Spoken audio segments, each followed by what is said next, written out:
And it was interesting. I think my friend must have had a mini heart attack when she saw that.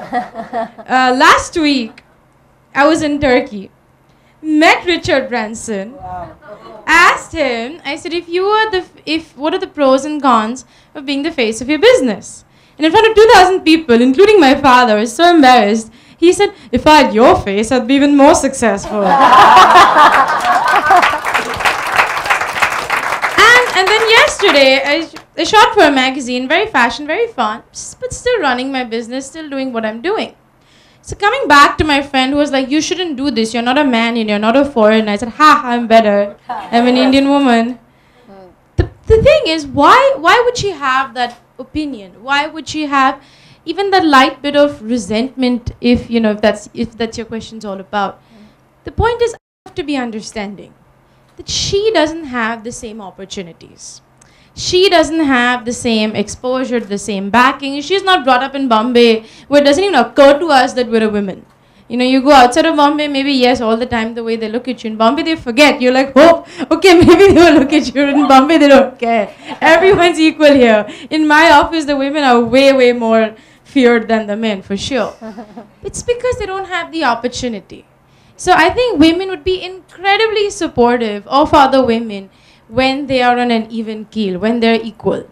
But when something is holding them back, either family, society, their upbringing, their social status, their financial status, it is bound to have that bit of resentment. So it is upon us who have the chance to bring up these other women and say, hey, it's okay for your daughter to work. And that's when we bring chances to others rather than, just feeling negative about each other. Excellent stories. Thank you. Very good. Lucky, do you feel that the women lack that support from the other female leaders? As women, we look for more role models. We look for more sounding boards, which we do not find too often. But having said that, I'd like to say that women are so strong in themselves that even with the lack of support, I think they manage to stand their own. They do have a very, very strong sense of power and pride, and they know if they're good at what they're doing, they know that they can achieve it. So support most often is not something that we should look for. We should just work at what we are good at, keep doing it, and support will automatically come. So if we have the courage of our own conviction, if we know that we can achieve what we are setting out to do and we do have it in us to achieve it, I think support will just come automatically because people see that in you and people know that you're serious about what you're looking for and they're just there to give you that support. So I don't think it's an hindrance. And if you're good at what you're doing and if you really believe in it and if it's your passion, I'm sure you will achieve it. Excellent. Now, before we open up the forum to questions from the audience, I just want to ask you very quickly about the topic of failure and if women entrepreneurs often fear failure. Do they? All the time. Do they? All the time. Don't men feel the same pressure? Exactly. Yeah.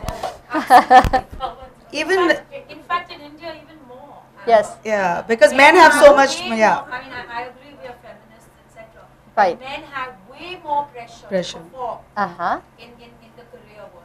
Women, in fact, have less pressure in India. Yeah, because we have our husbands to fall back on, or our fathers, or our brothers. I, for one, never ever thought about failure. Never ever. It didn't ever occur to me. Okay. I think that is one thing that women don't have. Right. In fact, the littlest thing that women do, they're given a lot of impetus and applause because it's so uncanny, that they would reach such heights. Right, it's unexpected. Right. Ronak. So, I think I'm in a minority here. I do think that the fear of failure holds a lot of women back. So when I want to do a little thing and I want to start a little blog or a baking service out of my home, that's great. And I will get a lot of applause. I'll get a lot of support. Everybody will have it on their Facebook. But the reality is that I think financial dependence does come as a hindrance. The reality is, should I take this money? And I haven't earned it. So should I take this money and save it? Should I not just keep it for college? Because she's going to be in college in another 7-8 years. Is it worth it? What if I fail? This is not money you've earned, typically. And so there is a great reservation in spending it, in taking a gamble like that, we are more prudent, I think, yes, so there is much greater responsibility on a man. I have the luxury of working or not. I suspect in my child's generation that will no longer be a choice. But I'm in that beautiful golden spot where I have the luxury of making that choice. I have all the respect and the equality and the level footing that comes with it. But I also have the ability to stop tomorrow and be looked after. My child will be looked after. College is sorted. Life is good. So that actually, in a weird sort of way, because you actually have that cushion, it actually does become a deterrent because I don't really need to take this gamble. So I do think that failure, the fear of failure is also in a lot of homes, and I'm going to step outside, honestly, almost anybody that I'm seeing here, I'm going to step outside this lot of people and tell you that not all homes are as democratic as others. In that sense, when I fail, I will also have to hear it. In a joint family, I'll have to hear it from several people. In a nuclear family, I'll still have to hear it from him. And it's his money. I wasted it. I failed. Now I'm back to sitting at home. 3 saal mein kya kaun se kheto khada hai? What have you achieved? So I personally believe that the fear of failure holds a lot of women back. A lot of great ideas go unseen because of that, because women actually know where the shoe pinches. Okay.